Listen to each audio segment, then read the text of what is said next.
Hello and welcome to Pangea Talks, thought leadership conversations with some of the world's leading professionals in family wealth matters. Joining us today is Joycelyn David, the CEO of AV Communications. AV Communications is an award-winning Canadian marketing agency with a deep understanding of multicultural insights. AV Communication clients range from some of the biggest financial institutions in the country to some international luxury brands. Welcome, Joycelyn, to Pangea Talks. Bonjour.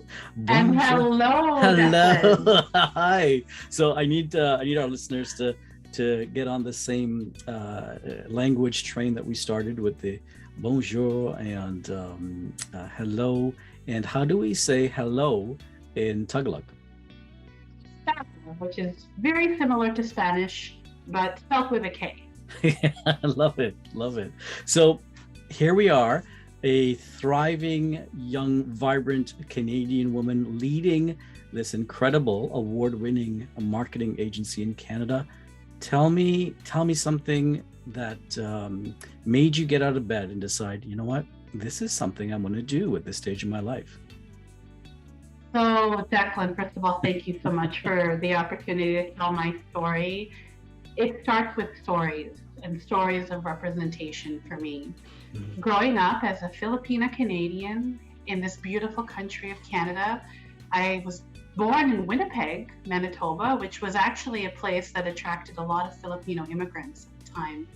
But I grew up in Edmonton, studied in Toronto, and my whole life living as a Canadian felt somewhat underrepresented in boardrooms, in classrooms, and in media. So at the tender age of 40, I quit my corporate job, got a tattoo, and bought a marketing agency in Toronto. So you got a tattoo. Okay, we'll come back to that later. But yeah, this is exciting so far.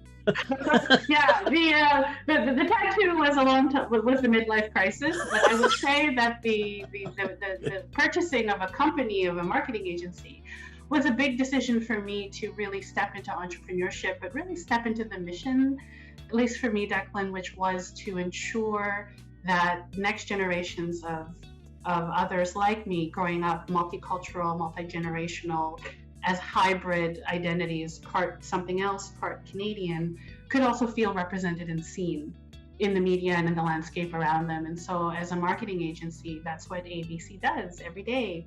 We help brands and companies embrace diversity and inclusion, one campaign at a time. And it's my pleasure to do that every day. And that's what gets me out of bed every day.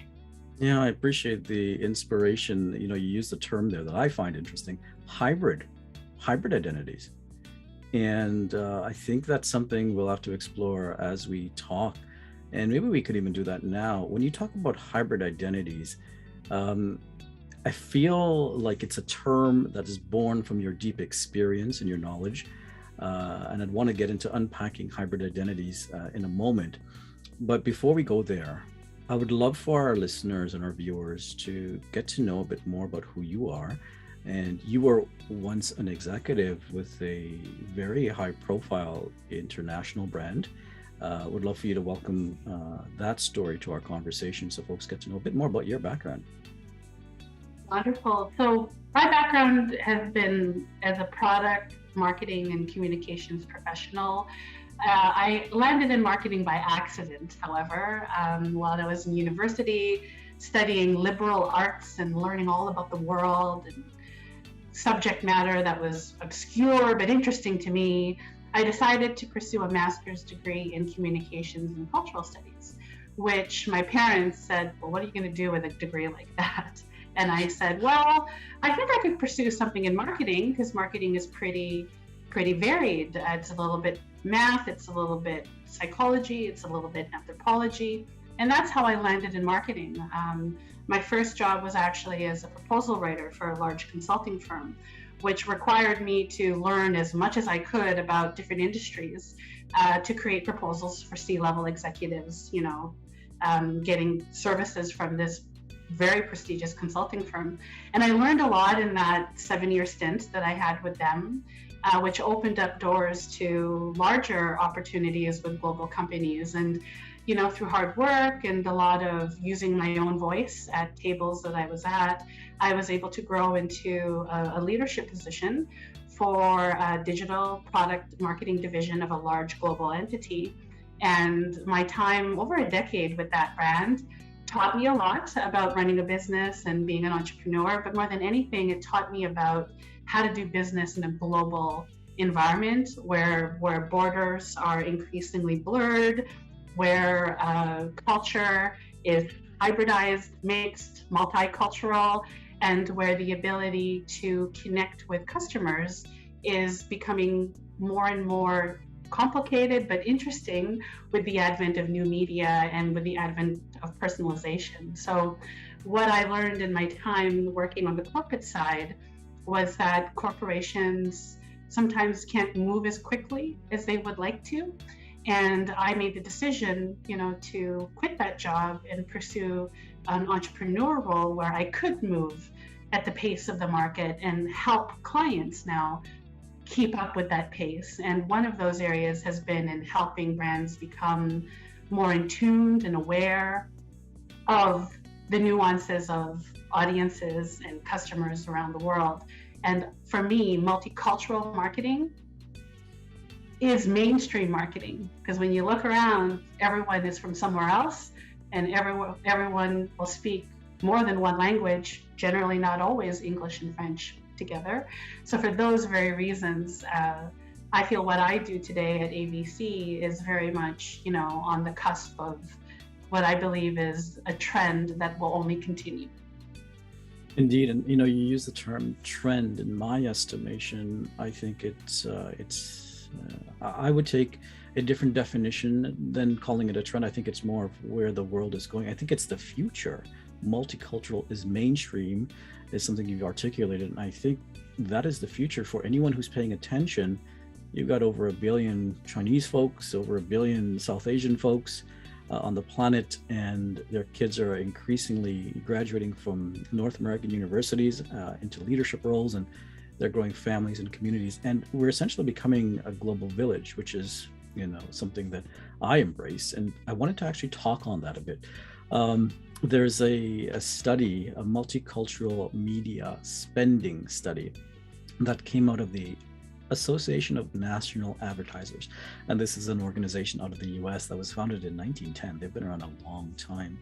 And here's the study out of New York. It was published back in 2019. And the study says multicultural consumers comprise almost 40% of the total US population, yet multicultural media investments make up only 5.2% of the total advertising and marketing spend, according to this study. And this was something fascinating to me, because I think that as a strategist myself, I always look at multiple sources of data to get a broader 360 view of whatever I'm thinking or talking about with our teams and even our clients to make decisions long term. I think that indicator of the spend represents a few things. A, the potential for the market to continue to grow and catch up with what's really happening in reality. And number two, it gives us a sense of where the current thinking is and maybe stuck in certain decision-making centers. Would love for your perspective and commentary on that thinking. Thank you so much for sharing that study. Familiar with that stat, and that stat, I feel like it's been stuck at that level of 5% or less of spend for probably a good decade or so, but I've seen tremendous momentum in movement of that number in the last 2 years. So from 2020 to today, 2022, there's definitely been momentum to supercharge and increase that level of investment, I think, on the brand side and the client side. And I think a lot of it has been driven by Declan, brands being woke to the world around us, and also realizing that number that was shared in that study, 40% are multicultural or diverse. I would argue that number is just as high as it is in Canada, but the spend in Canada is probably between 5 to 10%, if I'm being generous, of most corporate spend that I've seen. And the challenge that myself and other multicultural agencies face is being able to justify to a predominantly non-diverse or non-ethnic buyer why this is important for them to embrace from a consumer acquisition point of view. I hear you as a leader being very sensitive to addressing folks that are not necessarily as blessed with sun-kissed skin or melanated. You're using the term, non-ethnic buyer. But it's curious, we've come up with these remarkable acronyms to describe people of different ethnicities. I think BIPOC is how you say the most recent one that I'm aware of. But at some point, what I think will change, and this is, I'm of a South Asian heritage in my family, in my culture, and in terms of what I think will start shifting, and I think you and I will observe this while we're here in our leadership roles, is that terms like BIPOC represent the perceivably, in this case, what was once called visible minorities now become BIPOC.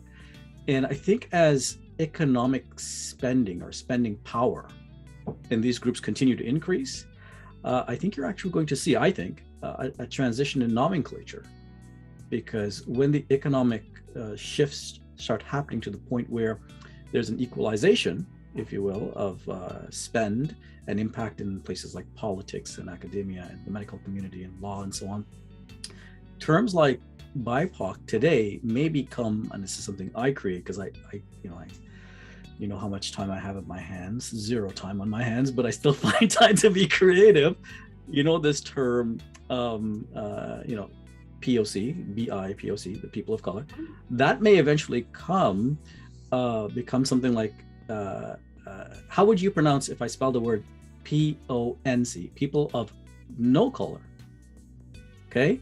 And that terminology may actually start emerging in the next 20 years or so, where the shifts are going to be so dramatic that we, i.e. we, the folks that are sharing this message of inclusiveness and diversity, will be marketing to folks, and I call the acronym PUNK, P-O-N-C, PUNK, the punks, people of no color, in the decades to come because of the shifts that will be taking place. I don't know if everyone is ready for that sort of a message, though. And the reason why I'm saying that is there's a fellow out of the National University of Singapore, Kishore Mahbubani, and he's been an ambassador from Singapore to the US, and he's spoken at a number of Ivy League universities about specifically the graduate study level classes and preparing the grad students, which are the leaders of the future, for what's to come. As Asian countries, say India and China, continue to rise, the once prevalent decision-making power that was centralized in the West and Western parties at the decision-making table will no longer be the same, because the other folks will have just as much education or more and just as much economic and military resources. So they may not be listening in the same way. And the influence that the West once had is, as we've seen to some degree, waning.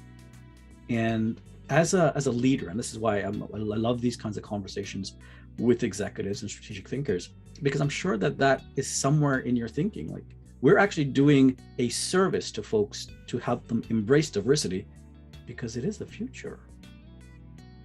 Now, yeah, actually, diversity, we are in a multicultural era today.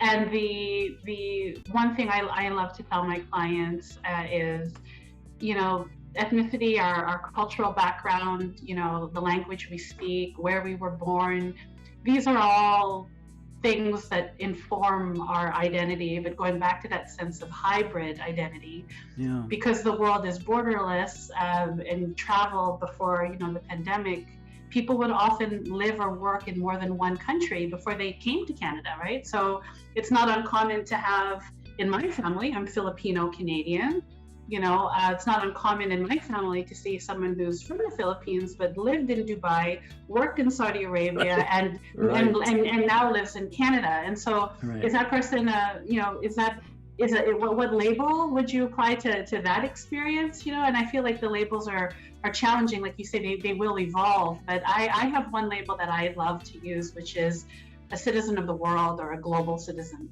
Yeah. Because in the sense that I'm Filipino, but I love Jamaican food and I grew up eating pierogies in Alberta. I love it. So I am a global citizen, and that is what makes me unique. And for brands who understand that their customers are global citizens, they will begin to forget, they will begin to break down those stereotypes or these boundaries that they sometimes have, that every community is homogenous. We're all, it's absolutely the opposite.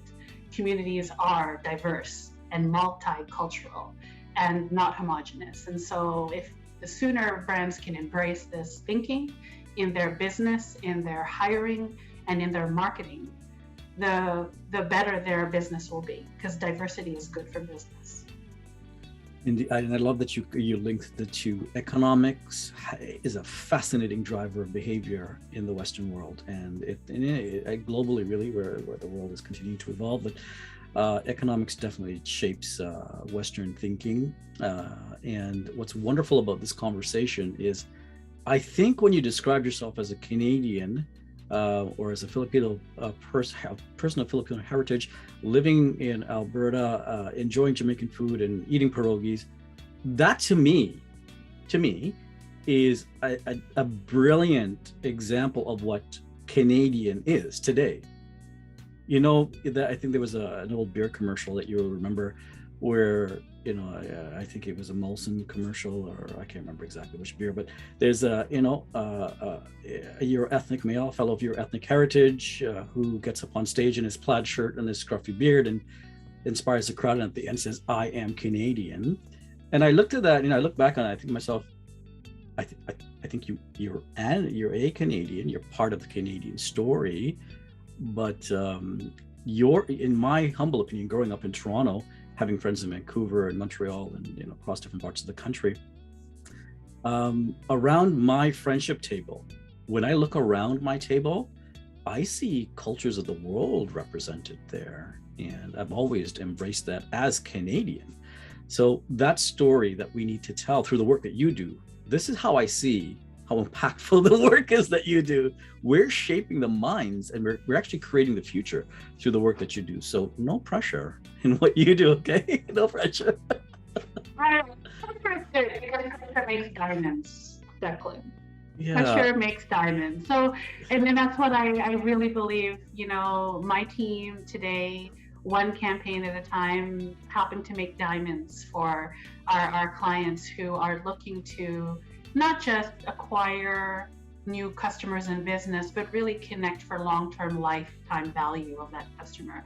And there's so many stats that talk about, the brand loyalty that often immigrants or newcomers to Canada will have to their first bank, to their first insurance company, to their first car brand. Those loyalties that sit with, let's say, the first buyer in a Filipino household or a South Asian household, for example, will often pass to the next generation, because families are often intergenerational as well. And so the lifetime value of a multicultural, diverse Canadian customer will often go beyond the first generation. And this is why I think today more and more companies are woke, like, oh, I got to pay attention to this. Oh, I got to better understand this. But they're also scared, Declan. There's a lot of clients and companies who are afraid of getting it wrong, maybe afraid of leading into maybe a stereotype or not understanding a nuance and landing a bad headline in the news for inappropriate use of a word or inappropriate use of a talent on an advertisement.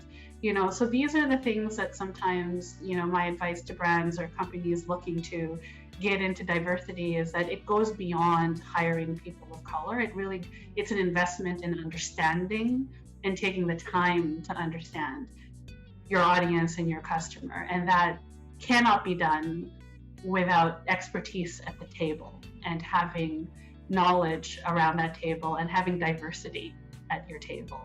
And I can't tell you enough times when I've been at clients' tables and I am the only person of color at that table, and they all look to me like the expert who can talk about communities. And I'm like, no, but I actually need to bring in, my team, but this is the thing where I love these conversations because they're difficult. They're difficult, but they are also needed for us to move forward, with understanding. I think it's a catalyst for the change that we're seeking to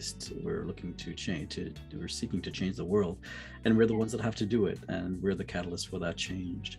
Catalyst, the women's organization, 60 years it's been around, workplaces that work for women.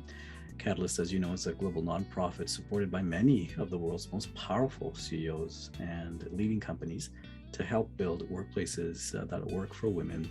I want to share with you something that came out of the Catalyst, and what I'm about to say, I'll just preface it with some of the terminology. And this was coming out of December 2021 in one of their online publications. They talk about Canadians and people of color. Okay. I personally have a sentiment about the term people of color, and we're just trying to find a way forward, so I'll use it for the sake of describing this. The statistics from Catalyst and their website say that as of 2016, there are about 22% of the Canadian population, just under 8 million, so 7.6 million people of color live in Canada, and women are just slightly over half of that. And it goes on to say by 2036, people of color are projected to be about 1/3 of the population. So, what we're seeing now really is what I would describe as the sun rising on this conversation that we're about to have, and it's going to continue to get brighter as time moves on. Some of the things that were interesting from the Catalyst data, it talks about of those diverse populations, about 25% of South Asian, 20% Chinese, 10% Filipino, just under 7% folks of Persian or Arabic heritage, and just under 6% Latin American, and folks of African heritage, just over 15% here. Here's what's really neat about those groups when it comes to education. Among the students competing for undergraduate degrees within a specific time period here, between 2017 and 2018, 40% self-identified as people of color. And that was very interesting to see, because the population of folks that folks would describe as immigrants, or for second generation, they come very highly educated, which is an interesting way to start thinking about the new Canadian market in the minds of folks that are listening to this conversation. Because the juxtaposition I'd like to make is this: the immigrants, Italians, the immigrants, the Greeks, the immigrants, the Portuguese who came here decades ago, they didn't come here as educated. They did not come here with university degrees generally, graduate degrees. They came here as laborers. So, and what's fascinating is you have these brilliant group of people who have created to the Canadian fabric. A lot of Italian folks and friends of mine who are Italian, some of my closest friends are Italian. Their families within one generation worked so hard to put their kids through school. Now their kids are doctors and lawyers and professionals in different areas, in other Euro-ethnic groups. But that's different. That immigrant group is different than the one we're seeing today, where the folks who are coming in are already highly educated. So I'd like you to comment on that, and how even speaking on behalf or to this highly educated immigrant population or new Canadian population changes your messaging, if at all. That's a great, thank you so much for sharing that stat, because it is definitely an important one for leaders to be aware of. I want to dispel the myth, which I think this study dispels, that immigrants and newcomers have lower household income or disposable income. Right. Like, just dispel, that's a myth, okay? And the truth is, when you look at the average household income of an immigrant versus the benchmark of Canadian household income, it will generally index higher than the general population of Canada, and that's Stats Canada data that anybody can look up, okay? What I see has been a contributing factor to that change has been the evolution of the immigration system in Canada. So in my previous life, Declan, I worked very closely with different consulate groups, with embassies, with the study of the movement of people. And I even had the pleasure to sit on the National Immigration Council, which is out of Ottawa, and really look at how the programs were shaping the persona of the immigrant coming into Canada. And you're absolutely right. The study is right. What your observation is, in order to come to Canada today in 2022, you have to show proof of funds in your bank account. You have to be university educated, which means in your home country, you're already pretty well off or well established in terms of socioeconomic status to be able to afford post-secondary schooling in India or in the Philippines or in China. Like, you have to be able to afford that. And you have to be able to pass a very rigorous point system of showing ability to be employed, ability to move, and of course, financial is a big part of that. So immigrants coming to Canada are highly educated, have money in the bank, ready to spend, and when they come here, they can't get a credit rating to get a phone, and they have a hard time, qualifying for credit because they have no established credit history. And that has been, the age-old, struggle is that they're coming highly educated, ready to work in their field, ready to spend and buy properties, but they are constrained with, oh, you don't have Canadian experience, and until you have that, I won't hire you. So work this survival job driving a cab or driving an Uber. And that is unfortunately still happening today in 2022. And it is, I believe, Canada's flaw that the pandemic has helped to expose. So for example, most recently, the government announced, I believe it was the federal, they announced they're going to start recognizing internationally trained nursing accreditations, where previously those doors were closed or extremely onerous for internationally trained nurses to qualify for. So they've started to flex these, very institutional rules that have been in place for a long time to accommodate the massive shortage of labor that we need in healthcare and in other sectors. And I think it's the Conference Board of Canada provided an amazing stat. I think it was 1 out of 5 Canadians are going to retire in the next, 5 to 10 years, and we're going to need immigration to fill the labor need. And so what they continually educate us with data on is this isn't going to happen organically with births in Canada. It's going to come from immigration. So that is the numbers, and the experience, unfortunately, is still very much, we have educated nurses, doctors, engineers, professionals driving Ubers or working service jobs where their talent is underutilized because of our crazy infrastructure and institutions that have been inflexible to that change. I hope, and I'm optimistic, Declan, that it will improve, but that is what I've seen as one of the drivers. And I hope that for your clients and your audience listening today, that they will understand that the myth of newcomers and immigrants not being, high spenders or have high disposable income, that's a myth. Just cross that one off your list and start here from today, understanding that they are the future and they are willing to spend, and they do need to come to Canada to help keep our economy and our jobs and our wonderful businesses running for the future. I can hear the compassion in your voice as you talk about,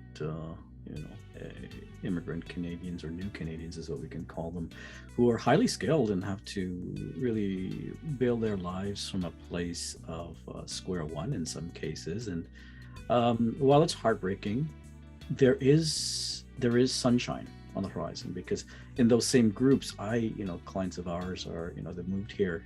You've heard the the age-old story of immigrants moving to this country with $25 in their pockets, and within 20 or 30 years, they build billion-dollar businesses. I know quite a few of those. Some of those people are friends of mine, and I'm so fortunate to be surrounded by their perspective on life. And I wanted to continue talking about this story about multiculturalism in Canada. In 2020, a study was completed by Imagine Canada titled The Multicultural and Newcomer Charitable Giving Study. It was one of the first in Canada to explore the influence of ethnicity on supporting charities. And what the conclusion was is that multicultural Canadians are the future of generosity. That's the headline on the survey. Newcomers to Canada and second-generation Canadians are highly motivated to support charitable causes, and this is according to this survey from Imagine Canada, and ethnicity matters. And it was done with a coalition of charities and nonprofits that surveyed South Asian, Chinese, Filipino, Afro-Caribbean, African folks, Arab and Iranian, and they all these cultural groups share a strong willingness to embrace community service. So somewhere I think maybe the federal government needs to hire you and your firm to help with their cultural inclusiveness and the diversity messaging that goes out to the Canadian population, because I sincerely believe that the federal government is in need of some meaningful support there to create a shift in the minds of how even employers look at immigrants, and financial institutions who really provide the lifeblood for the starting foundation of building a life here in Canada in some ways. So I appreciate you allowing me to share that. But as we talk about the second generation Canadians, that's likely where the hybrid identity conversation starts to emerge. And I would love to explore that, because in a previous conversation we just had moments ago, a previous part of the conversation, you talked about second generation Canadians embracing the same brands, institutions, banks, for an example, that their parents did. And what we're finding with the trillions of dollars, I think the number is now $38 trillion worth of wealth transfer happening intergenerationally globally over the next 15 to 20 years, and sooner in some cases, will second generation Canadians of multicultural background remain with these big institutions when they weren't historically welcoming and accommodating to their parents? And they haven't forgotten that. That's something I'll share with you in this open conversation. These folks remember how difficult some of these institutions and organizations made it for their parents. And I think when alternatives become available, they may have an internal locus of decision making that says, hey, you know what? We gave you guys a shot for one generation. We're going to try somebody else for our generation. Maybe that's what some of those big brands are thinking. Well, I'll share a story. It's a Friday, so maybe I'm inspired on the Friday, thinking about happy hour, Declan. Yeah. On an intergenerational story. So the insight that I'll share is that the second generation, they're the sons or daughters of immigrant parents, are by definition hybrid Canadians. They were born or raised in Canada, but they were raised with the values of back home country, like the back home country or values. So I always tell people, I was born in Canada, but I was raised a Filipino. So, the values of respecting your elders and, going to church every week and always bargaining for stuff, those were instilled very, very, very early, but that navigation of both cultures, as someone who is a second generation, and I'm sure for many other Canadians out there who straddle not just Canadian Filipino, but maybe have multicultural families. So imagine now second generation kids who are half Filipino or half Jamaican. And so which part of their identity does a brand connect with? Which part of identity does that person connect with? The idea is really that they're multicultural, and they will be informed by both aspects of their culture, not just one. And so we had this client who is in the, alcohol industry, go unnamed, but, they came to us with, this brief that they wanted to reach out to, a first generation audience, and they felt that this audience was the right one to go after. And we shared with them the insight that, well, actually, you're missing out on the second generation audience as well. And we shared with them the reason that they are drinking as Canadians, but they don't tell their immigrant parents that they're drinking, So the insight was way deeper, that by understanding the nuances of intergenerational, multicultural families in Canada, it makes for very interesting marketing. So in this case, we led with, messaging that you can enjoy this product, with your friends and not upset the value that was instilled within the home, that maybe I don't drink in front of my parents. I'll never let my parents see me drink, but I'll drink with my girls and my friends or my bros when we're out. And that insight of intergenerational, difference was something that, at least for this brand, they accepted. They took the reco from us and they leaned into it, and it was hugely successful because we effectively doubled their market size of opportunity, and they saw an increase in sales. But if they had led with, one understanding of the unique culture as opposed to the multicultural of both generations, they would have missed out on the second half. So I love sharing that story only because it meant that we were encouraging more people to enjoy and have happy hour like we are on this Friday. Yeah, no, I want to celebrate with this happy hour too. We should do this over a drink next time. I think we should. Yeah, I really think we should. Listen, that was a brilliant way to convey the messaging and the sentiment to reach an audience that's not being reached effectively, because generally there hasn't been representation in advertising and media, and not because there's a lack of talent. I'll use an example of what I mean by that. One of Netflix's most popular series, Squid Game, came out of Korea.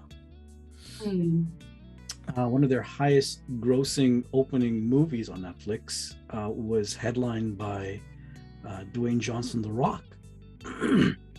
And he's of a mixed heritage.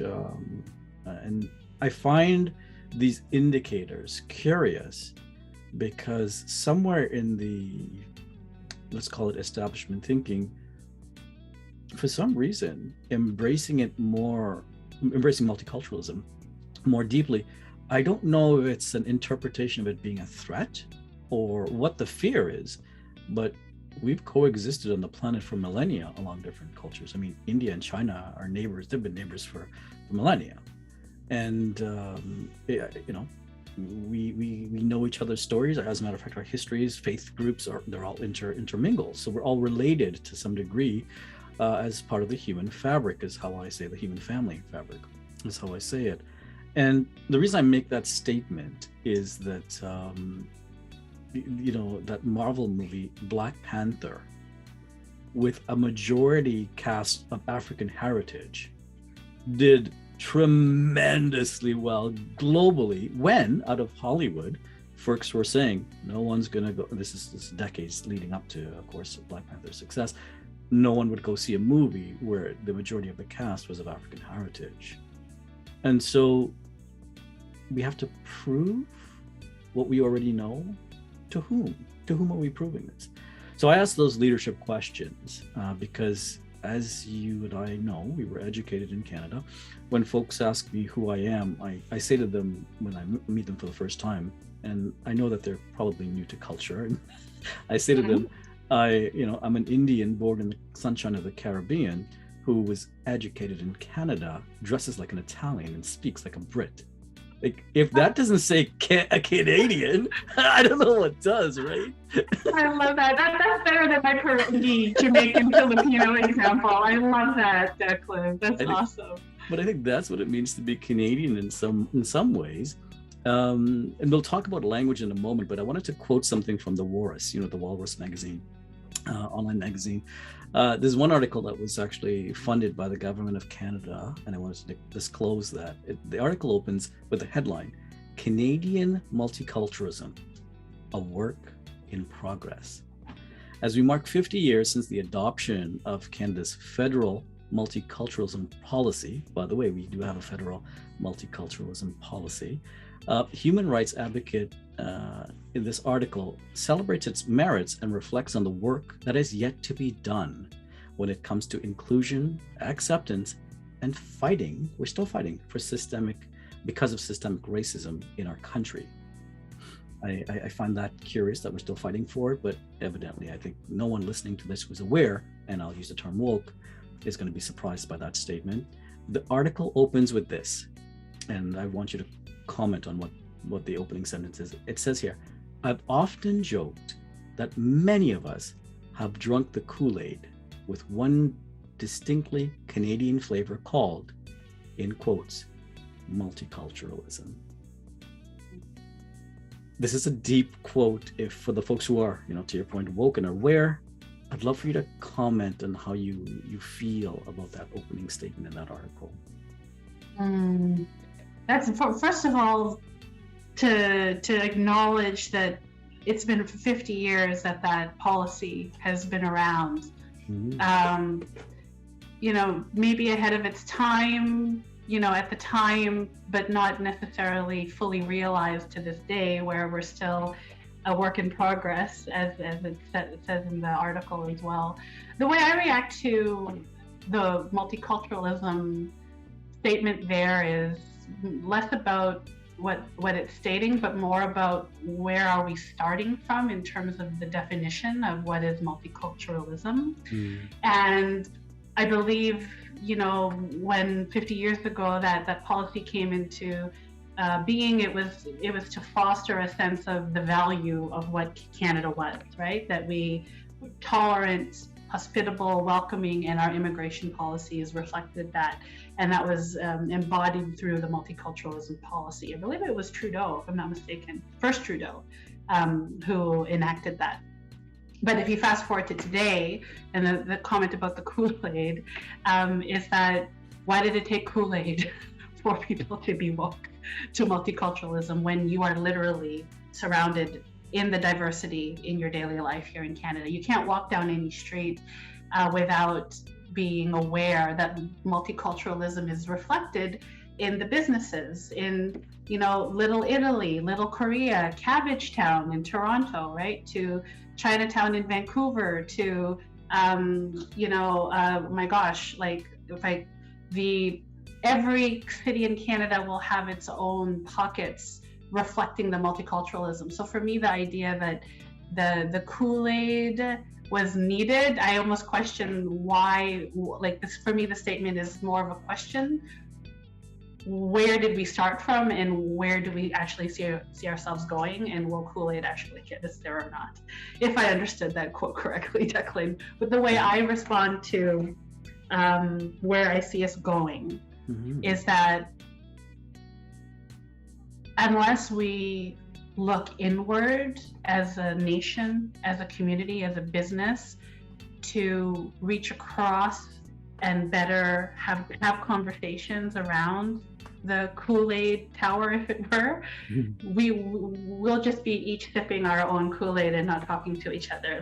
For me, my job as an agency is often to turn the heads inward, to kind of encourage and force those conversations that generally would be brands just talking at people, but not talking with people and with communities that they don't understand. And so I am a big believer of the best way to embrace multiculturalism is to live it. And so your example of, dressing like an Italian, but growing up in a multicultural, upbringing, that is the best way, I believe, that brands can immerse themselves in that understanding in order to drive business value, in order to connect with long-term customers for life, hopefully, but more importantly, to get beyond the surface, which the article is trying to expose, and to get to deeper understanding, which does take time.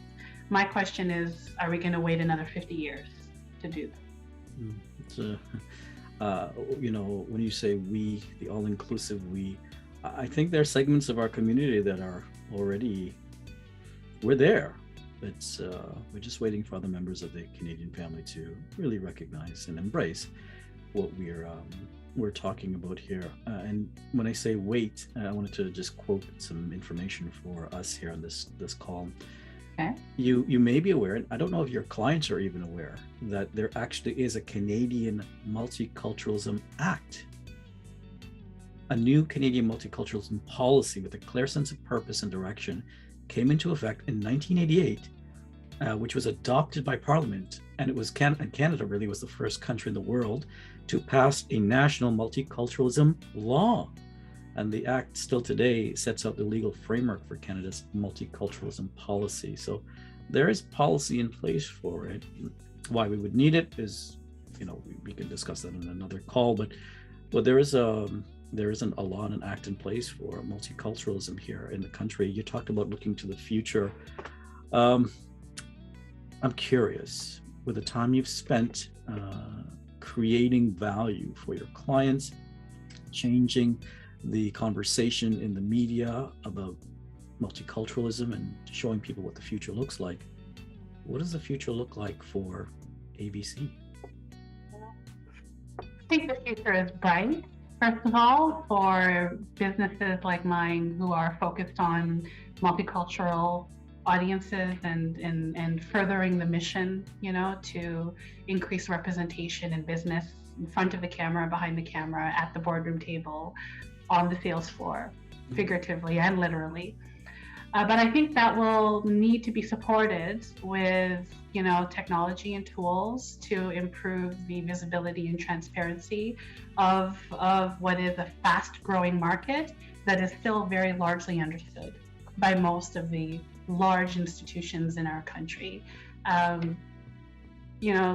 Technology is one way in which to better connect and bring understanding, but it's still a tool that without the intent to actually garner knowledge from the tool, those are one of the areas that I'm focused on with my agency, is developing marketing technology or MarTech tools that will enable businesses to better understand this unknown, let's say, universe that they have not been involved or tapped into previously, but more importantly, continually tap into and understand the changes that are happening. So we're not a homogenous, country, and the nuances are changing, and the communities are changing every day, every month, every quarter. And we will need better tools to be able to manage this. And the pandemic has actually highlighted the need for such tools. So, for example, at the beginning of the pandemic, South Asian community in Vancouver, took it upon themselves as an organization to do their own study to better understand how the pandemic was adversely affecting members of their community on the front line in Vancouver.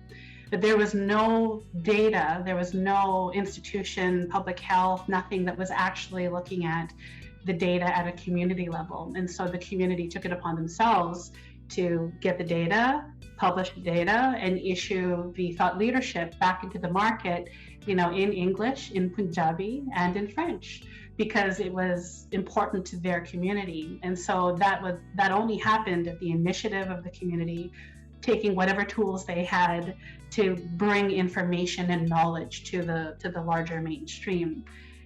Imagine that same effort now with technology and tools in media, in any sector of business. How are my audiences buying cards? How are the diverse audiences choosing banking providers? How are small business owners starting businesses, small business entrepreneurs, also newcomers and immigrants? How are they feeling, or how are they affected going forward? All of this will need to be answered with good data, and there are research firms more and more invested in tracking, audience-specific or language-specific parameters.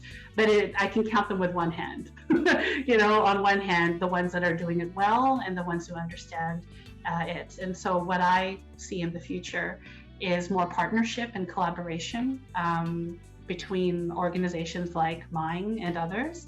And I hope in the future more attention at the boardroom level to increase investments in this fast-growing market of community and customer beyond the 5% that we heard at the beginning of our talk.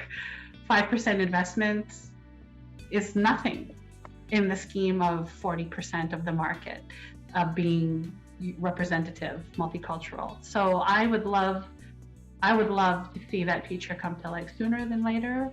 And I would love to be a part of that, for any client, helping them on their journey. That's what gets me out of bed every morning. And I like to stay with a smile and maybe with, a beer at the end of the week, which I'll cheers to you virtually here today with a virtual beer. I'll take it. I appreciate you sharing your heart on this conversation.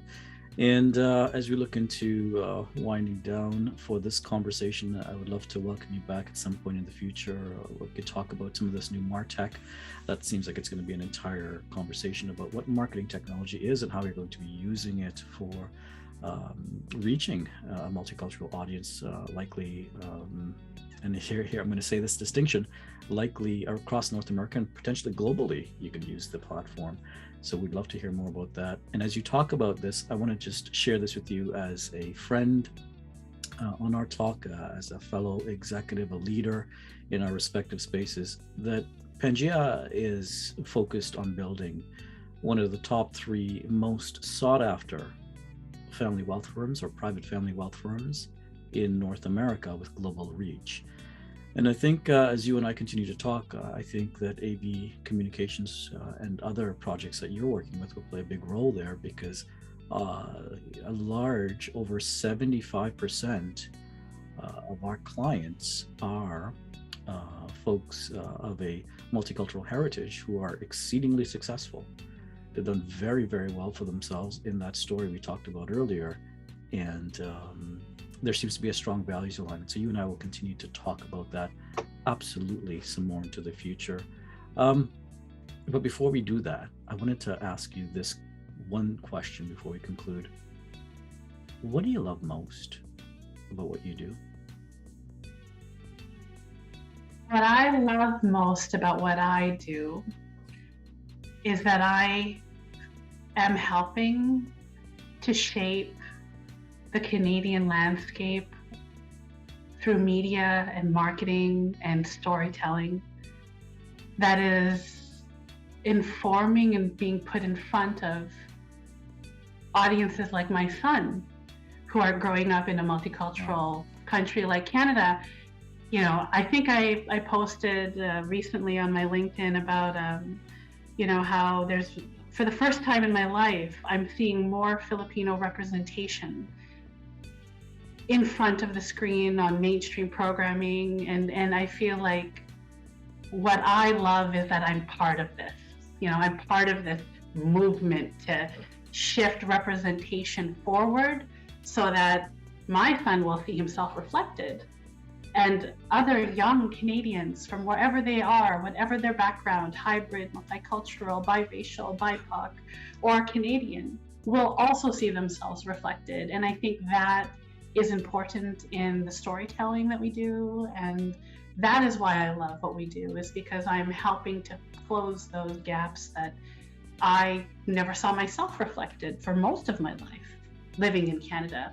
But my son's 13 and he's already seen himself reflected. That's already 100% better than my lifetime. So that's an optimization that I'd like to say I'm part of. And I will continue to love doing that every day. I'm so thrilled that we had this opportunity to talk, and I'd like to share why thank you for sharing what you've shared. I'd love to share why I love sharing time with you and what you do at ABC. It's because you believe in multicultural communities. You strive to advance the interest of all multicultural and BIPOC audiences by making sure that their stories are represented and heard. I think it's so important that the voices of people get heard, especially around decision-making communities and where there are decision-making stakeholders at the table. And I also love that you amplify those voices of immigrants by creating work that not only speaks their language, but reflects their culture. I find that precious, very, very precious. It's like one of the key things, I think you know that I'm connected to Trinity Western University's MA leadership program, and so finding commonalities is how you start creating dialogue to build a way forward. And I love that you're playing that role as well. And you also empower newcomers and international students by investing in their talent through your own, job training and placement within ABC. And you celebrate diversity in every way, starting with your own employees, and you find joy and inspiration in common Canadian experiences, as well as our differences, which I think we need to embrace. And I'd like to say, from Pangea to you, we believe in you, we believe in what you're doing at ABC, and we're so glad to have shared this time with you on Pangea Talks. You're welcome back at any time, Joycelyn. Salamat. Thank you. And merci beaucoup. D'accord. De rien. You're welcome back at any time. A bientôt. Ciao. Bye.